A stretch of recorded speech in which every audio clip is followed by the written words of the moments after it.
தந்தையை அவனை ஒப்படைக்கிறேன்.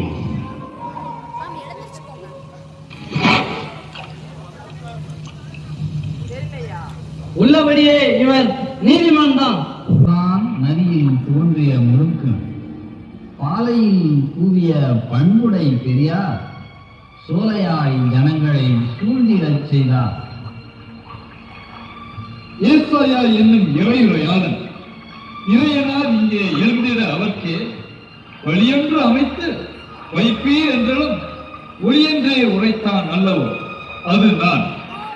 தீயோர் யாவரும் திரும்பி வந்து தூயோராகிறார் திருமுழுக்கு பெறுவீர், மாசுடை மனதோர் மாற்றம் அடைவீர். விண்ணக அரசு விரைந்தே வந்தது. ஆபிரகாம் எங்கள் அன்பின் தந்தை, ஆதலால் பெறுவோம் மீட்பு என்று ஆவலாய் துணிந்தே பாவத்தை பெருக்கும் மாந்தரே மாறி உழுகிற வாரி.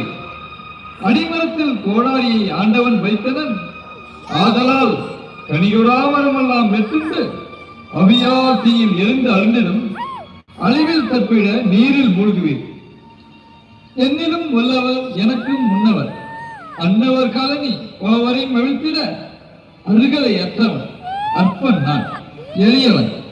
அவரென்றும் பெருக நான் நாளும் பெருக அவருக்கு நல்வழி ஆயத்தம் செய்வேன். உங்கள் கரத்தால் உலகம் முழுவதும் தூய திருமுழுக்கை நாடிடும் போது நான் தர தகுதியற்றம் ஆயினேன். எனக்கும் நீரே திருமுழுக்கு தாரே. இறைவன் வகுத்த எல்லா நியமமும் என்னில் நிறைவேற வேண்டும். ஆதலால் தடை செய்யாமல் தருவீர் பெரியீர், கொடையாக கொடுப்பீர் தூய திருமுழுக்கு.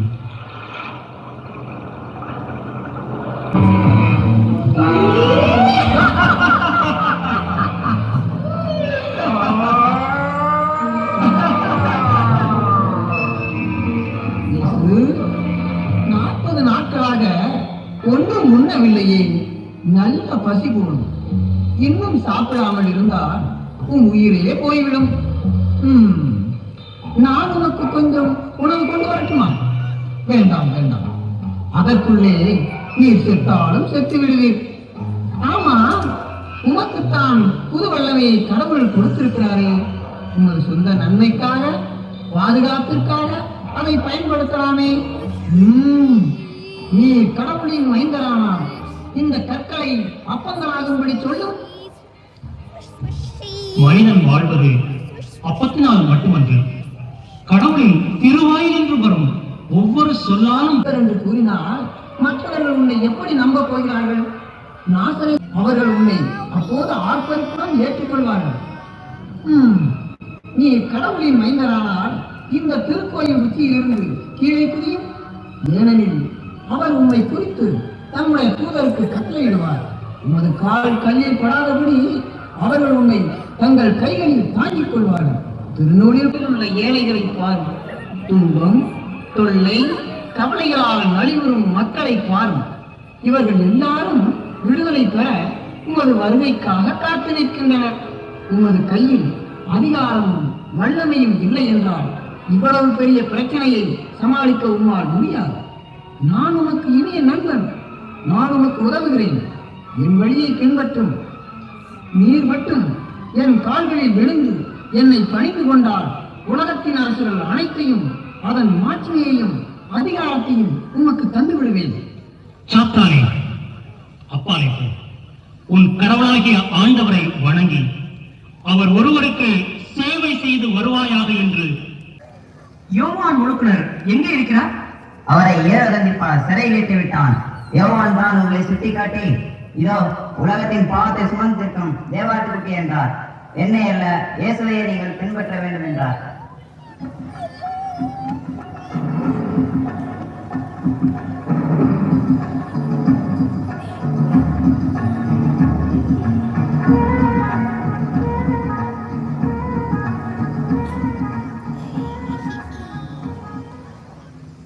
மக்களே, இடம் கொள். உன்னிடத்தில் இருந்த அகந்தை, பொறாமை, ஆணவம், பொருளாசை, பெருமை, தீய ஒழுக்கம், பெரும் தீனி ஆகிய கொடிய 7 பெரும் பேய்களும் உன்னை விட்டு விலகின. புது வாழ்வும் பெருமகிழ்ச்சியும் பெறுவாயாக. ஐயா, நான் இதுவரை உயிரோடு இருந்தும் செத்துப்போன வாழ்வு வாழ்ந்து கொண்டிருந்தேன். எனக்கு புது உயிரும் புது வாழ்வும் கொடுத்து விட்டீர்கள். இனி உங்களது திருவடியே எனக்கு தஞ்சம்.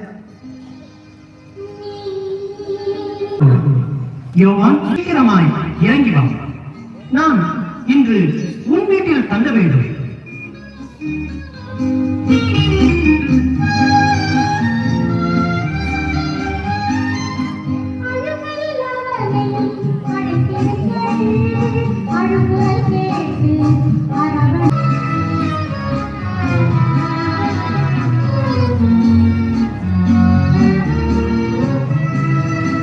யூதாஸ், எங்கே செல்கிறீர்கள்?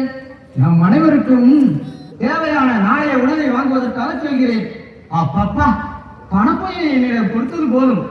ஒவ்வொரு நாள் உணவுக்காகவும் நான் படாத பாடுபட வேண்டியிருக்கிறது. ஏன் அப்படி சொல்கிறாய்?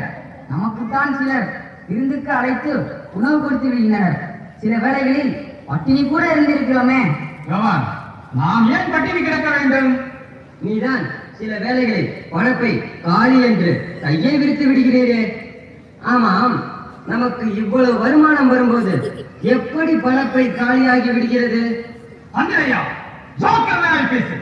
அப்படியானால் பையில் போட பணத்தை நான் திருடுகிறாயா? இல்லை யுவராஜ், நான் அப்படி சொல்லவில்லை. நீதான் அப்படி சொல்கிறாய். இதோ பார், நான் பணப்பொறுப்பை வைக்கும் திறமையை கண்டு ஆண்டவரே பாராட்டி இருக்கிறார்.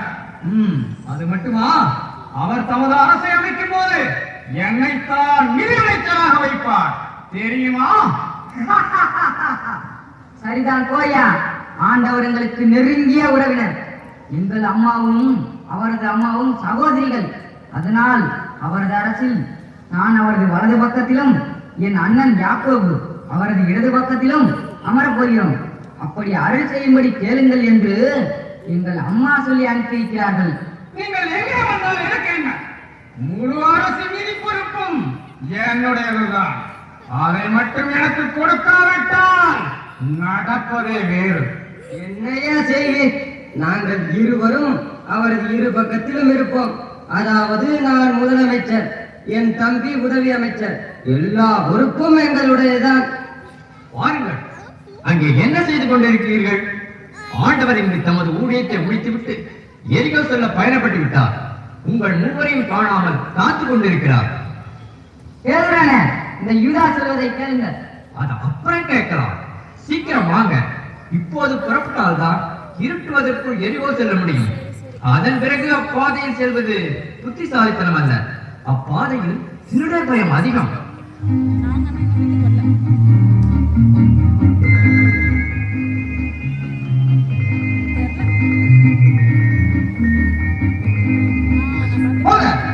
உங்களுக்கு நேரமே தெரியாதா? ஆண்டவர் விழித்து எழுந்ததிலிருந்து அதிக ஊழியம் செய்து களைத்து போயிருக்கிறார். அவரை தொந்தரவு செய்யாதீர்கள். ஆமா, 2 நாளா இந்த ஊர்ல தானே இருந்தோம். அப்ப எங்க போனீங்க? இப்ப நாங்க எரியோவுக்கு போகணும். நேரமாச்சு, போங்க போங்க. யுவதாஸ், பேதுரு, சும்மா இருங்க. சிறு பிள்ளைகள் என்னிடம் வர இடம் கொடுங்கள். அவர்களை தடை பண்ணாதீர்கள். அம்மா, அந்த குழந்தை கொடு.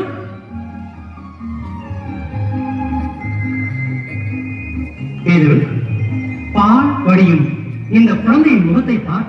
ஆமையா, கள்ளமில்லா வெள்ளை உள்ளம், அதான் முகம் அருள்வடி. இந்த குழந்தையை போல ஒவ்வொருவரும் மனம் திரும்பி தூய உள்ளம் பெறாவிட்டால் விண்ணரசுக்குள் செல்ல முடியாது. ஏன் ஐயா? இக்குழந்தை தன் தேவைகளை தானே செய்து கொள்ள முடியாது. அதனால் அவர்கள் யாரை சார்ந்திருக்கிறார்கள்? அதன் பெற்றோரையே சார்ந்திருக்கின்றார்கள். அதுபோல மனம் திரும்பிய ஒவ்வொருவரும் தனது வானக தந்தையே சார்ந்திருக்க வேண்டும். அப்படிப்பட்டவர்களே கடவுள் அரசிற்கு உரியவர்கள்.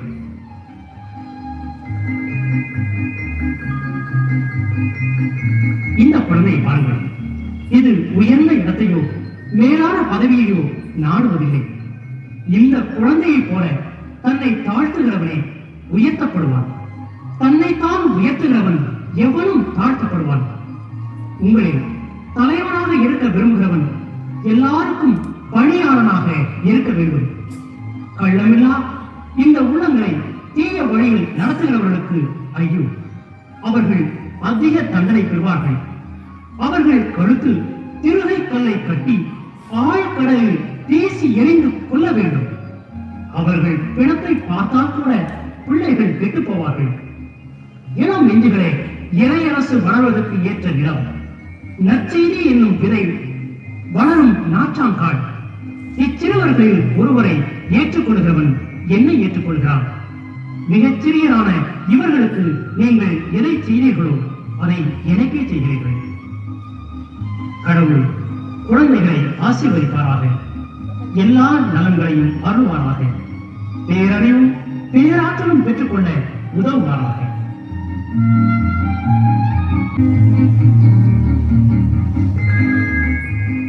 அவர்கள் வந்துவிட்டார்கள். சீக்கிரம் வாங்க, போகலாம்.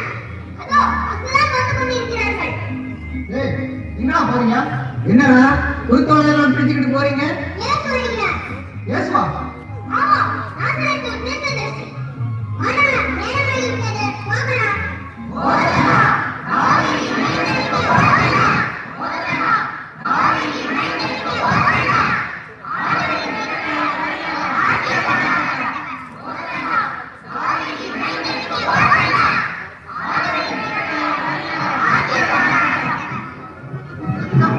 என்ன இறைச்சல்? இவன் காளியின் மைந்தானே, இவன் தான் மேசியாவா? இறை பழிப்புரை. போய் போதகரே, உம்முடைய சீடரை அடக்கி வையும். இவர்கள் அமைதியாய் இருந்தாலும் இந்த கற்பனை ஆரவாரம் செய்யும். இதை தெரிந்து கொள்ளுங்கள்.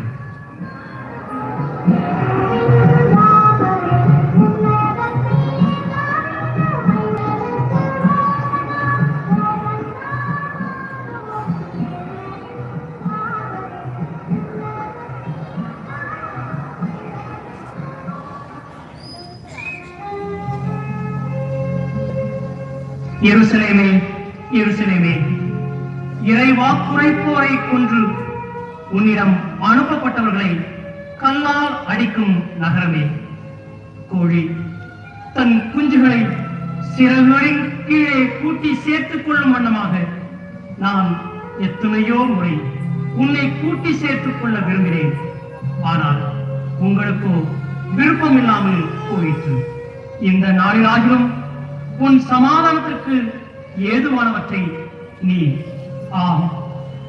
அறிந்திருந்தாயானால் எவ்வளவோ நலமாயிருக்கும். ஆனால் இப்பொழுது உன்னை நெருக்கி உன்னையும் உன் பிள்ளைகளையும் அடியோடு அழித்து உன்னில் கல்லின் மேல் கல் இராதபடி செய்வார்கள். ஏனென்றால் கடவுள் உன்னை தேடி வந்த வேளையை நீ அறிந்து கொள்ளாமல் போனாய்.